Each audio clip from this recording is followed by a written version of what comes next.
Summer evening, July 15th, 2019. The cobblestones of Pont-Neuf were still warm from the day's sun as Parisians and tourists began their leisurely evening strolls along the Seine. The ancient bridge, one of the most romantic spots in the City of Light, had become an unofficial stage for street performers hoping to earn a few euros from the steady stream of visitors. Among these performers was a 24-year-old actor named Jean-Baptiste Moreau, who had transformed a small corner of the bridge into something extraordinary. Unlike the musicians, mimes, and dancers who typically performed on Pont-Neuf, Jean-Baptiste had created something unique, a one-man tribute to French cinema, specifically to the films of Alain Delon. Every evening at 8 o'clock, Jean-Baptiste would arrive with a small suitcase containing carefully preserved vintage clothing. He would change into a perfectly recreated costume from Le Samouraï, a tan trench coat, black fedora, white gloves, and the kind of sharp suit that Jeff Costello would have worn. The attention to detail was remarkable, down to the specific brand of cigarettes and the exact style of sunglasses that Alain had worn in the 1967 masterpiece. Jean-Baptiste wasn't just dressing up as the character, he was performing selected scenes from the film with meticulous accuracy. He had studied every gesture, every pause, every subtle expression that Alain had used to create one of cinema's most iconic characters. His performance wasn't an imitation, it was a loving recreation by someone who understood the artistry behind every movement. The young performer had fallen in love with Alain Delon's films during his studies at a small acting school outside Paris. While his classmates were focused on contemporary American cinema, Jean-Baptiste had discovered the psychological complexity and visual poetry of 1960s French films. Le Samouraï, in particular, had captivated him with its perfect blend of style and substance, its exploration of honor and isolation in the modern world. But Jean-Baptiste's passion for these films had not translated into traditional success.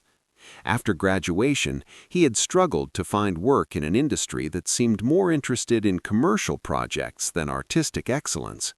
Casting directors told him he was too intellectual, too old-fashioned, were simply not what we're looking for. Desperate to survive while pursuing his dream, Jean-Baptiste had turned to street performance.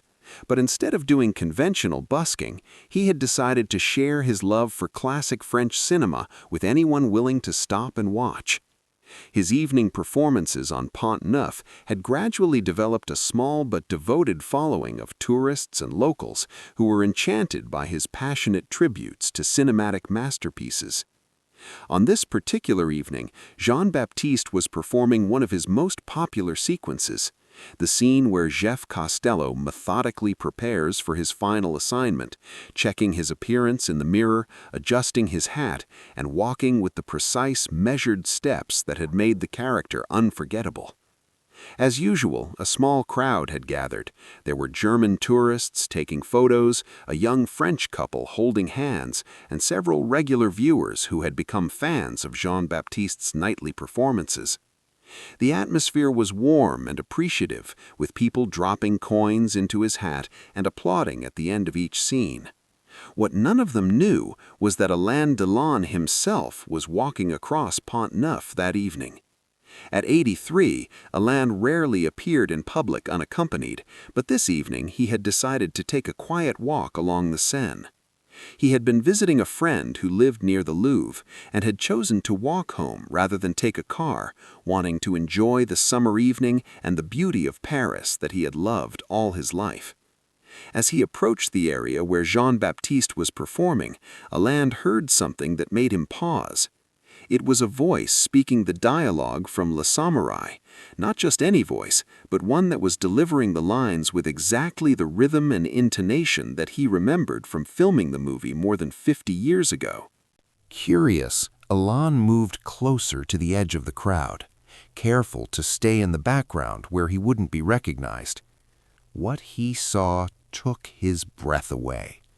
A young man in a perfect recreation of Jeff Costello's costume was performing the mirror scene with absolute precision. Every gesture was exactly as Alain remembered it, every pause perfectly timed.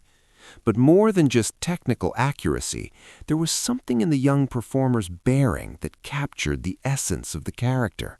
The loneliness, the professionalism, the tragic dignity that had made Jeff Costello more than just a movie character. For several minutes, Alain watched in amazement. He had seen many tributes to his films over the years, but nothing like this. This wasn't just someone copying his performance.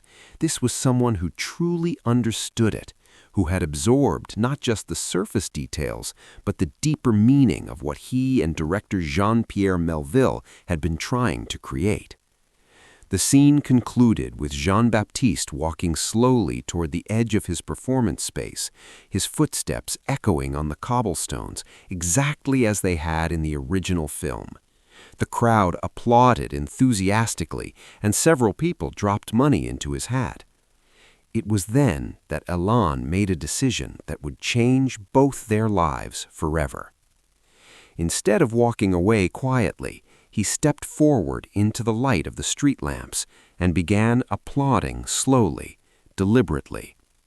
At first, Jean-Baptiste didn't notice anything unusual about the applause.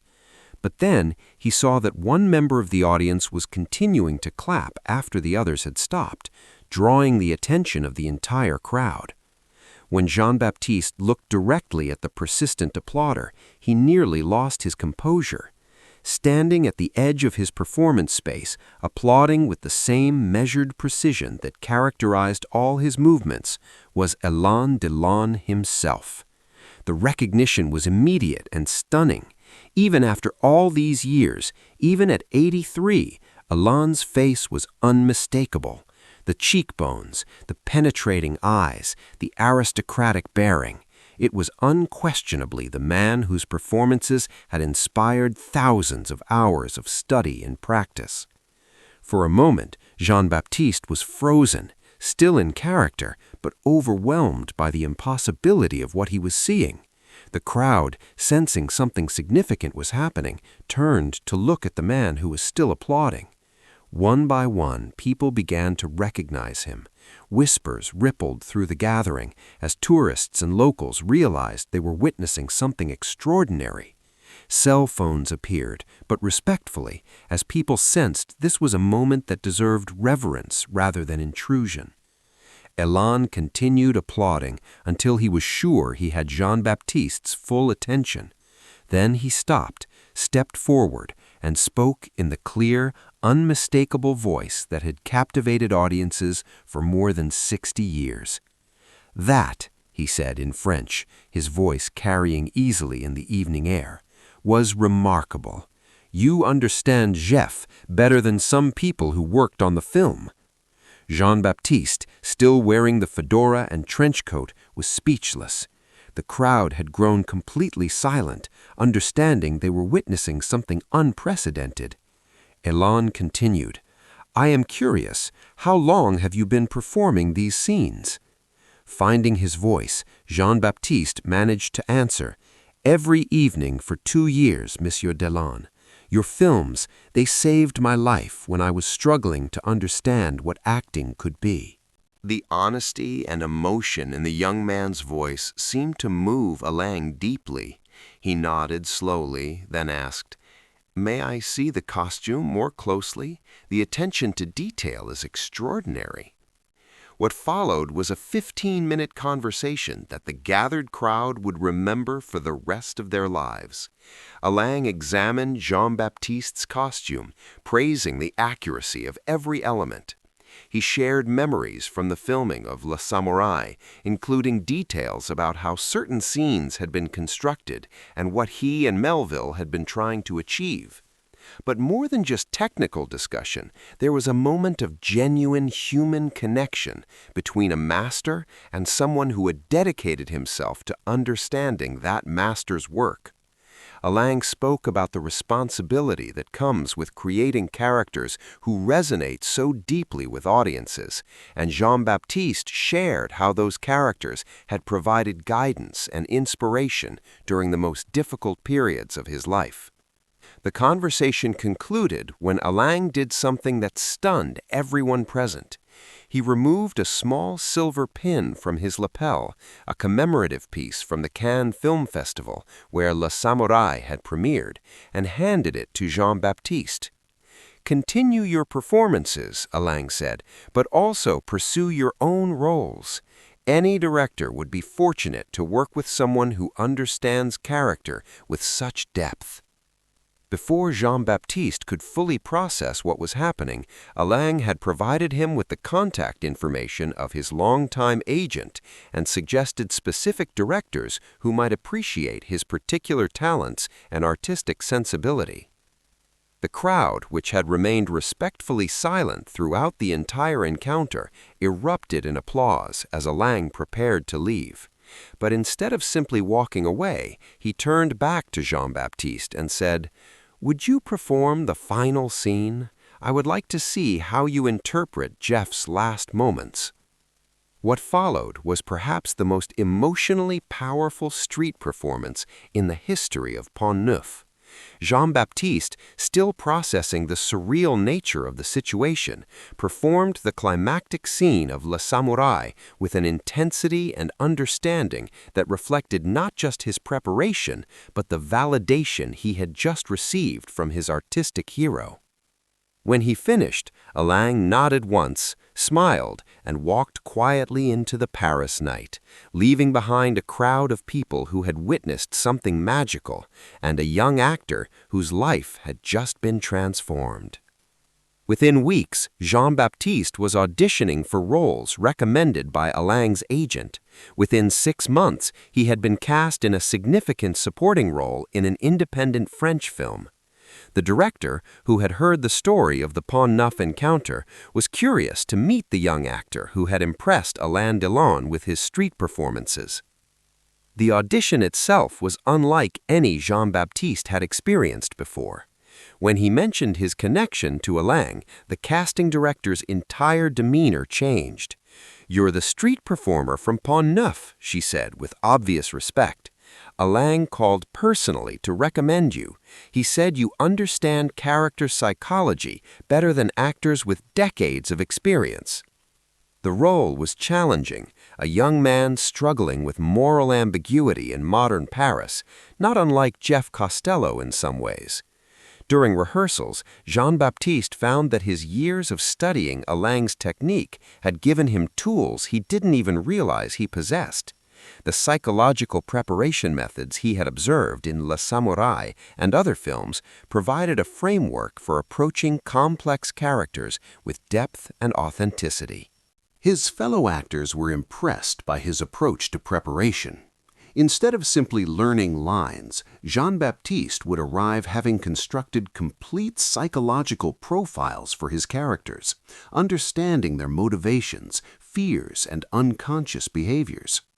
This method, which he had developed through intensive study of Alain's performances, set him apart from other young actors who relied primarily on intuition and natural talent. The film was a success, earning recognition at several international festivals. Critics specifically noted Jean-Baptiste's performance, describing it as remarkably mature for such a young actor and praising his ability to convey complex internal states through subtle external expression. But success didn't change Jean-Baptiste's relationship with his art or his appreciation for the encounter that had transformed his life. He continued his street performances, though now they served a different purpose. Instead of performing for survival, he was sharing his passion for classic cinema with new generations of viewers who might not otherwise encounter these masterpieces. His performances became more sophisticated as well.